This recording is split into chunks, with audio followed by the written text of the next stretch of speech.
Welcome to FUNC YOU UP, the podcast that gives you the best of functional medicine, nutrition, and wellness in 8 minutes or less.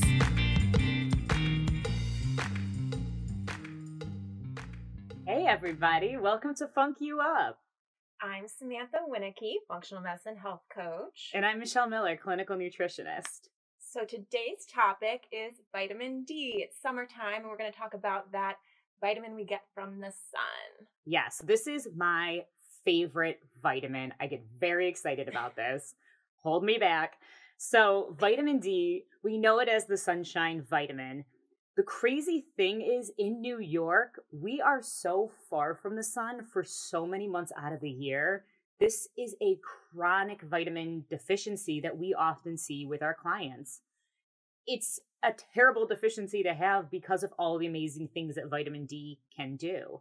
So if you have enough vitamin D in your body, it actually can start to act with these anti-inflammatory benefits. I think a lot of people know that it's great for your bones. Maybe people know it's good for your hormones, but it's also incredible for the mood. And there's some really cool research now with higher levels of vitamin D or vitamin D supplementation, the different health benefits that can provide. We always encourage our clients to get tested for vitamin D, whether it's at your annual physical with your doctor, but it's a simple blood test, and that's really going to give you a baseline of where to start and what type of nutrition or therapy you might need to increase that level. Because without it, you're really kind of living your life without this vital nutrient that could help you be such a better version of yourself. Typically, in a lot of the New York State labs, they will list the healthy range anywhere between maybe 25 or 30 up to 100. So they're saying that as long as you have your vitamin D level between 30 and 100, you're okay. The interesting thing is that 8 out of 10 New Yorkers are actually below that threshold. They're considered insufficient or even low enough.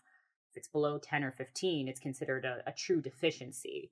So we are so obsessed with vitamin D that we like to see that level on blood work between 50 and 70. And if we're working with a client that has an autoimmune condition or has chronic disease, has a history of a lot of inflammatory issues, we're even going to push that up to try to see if we can get their vitamin D between 60 and 80, just because of all the incredible research and properties on vitamin D.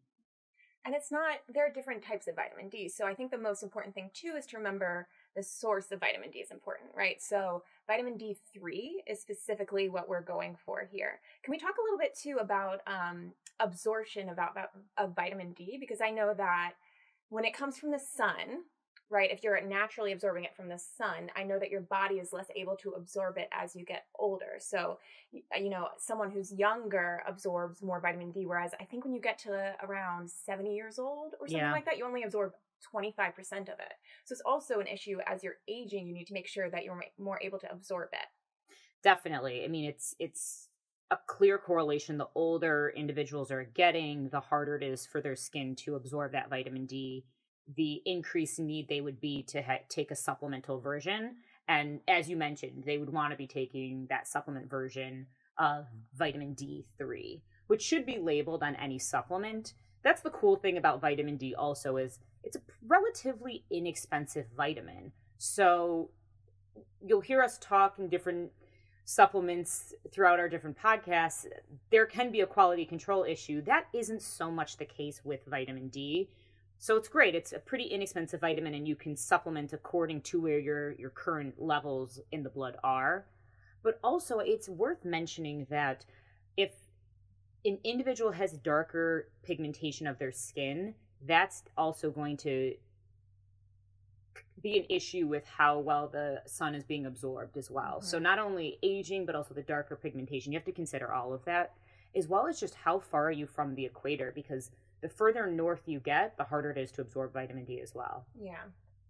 And I think one more thing I kind of want to point to is with a lot of things and a lot of vitamins, I would say, it's about consistency, right? So it can take 4 or 6 12 months to actually kind of fill up that tank of vitamin D in your system. You got it. So you have to kind of take it consistently.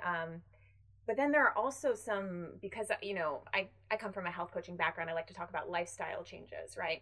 So there are some foods you can eat that can help with your vitamin D levels too, even though it's a little bit harder, right? So like fatty fishes, like sardines or mackerel, things like that. Yeah. And if you listen to our first podcast, you'll hear about the benefits of grass-fed meats and how those animals are out in the sun having higher level of vitamin D. That level of vitamin D is going to pass through, obviously, as you're consuming those foods to build up your own stores. I would also say there's a big issue with being out in the sun too much and the implications of skin cancer. And so we're not necessarily promoting, you know, baking out in the hot summer sun to get that vitamin D up. But I would say it is important to note that you're really decreasing your absorption of the vitamin D you can get from the sun if you are wearing sunscreen.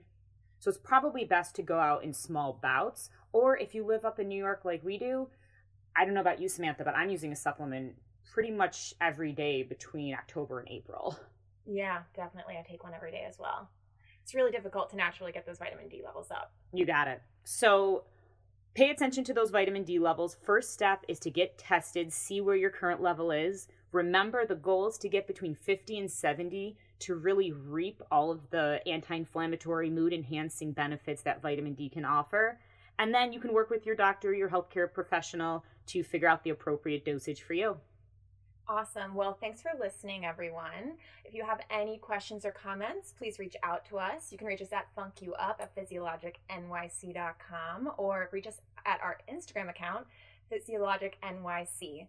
We love the feedback. You guys were so amazing with the feedback from that first episode. So keep it coming. We love hearing from you. And we will catch you next time on the FUNC You Up podcast. Talk to you later. You've been listening to FUNC You Up. Be sure to like, review, and subscribe for more daily tips on living well.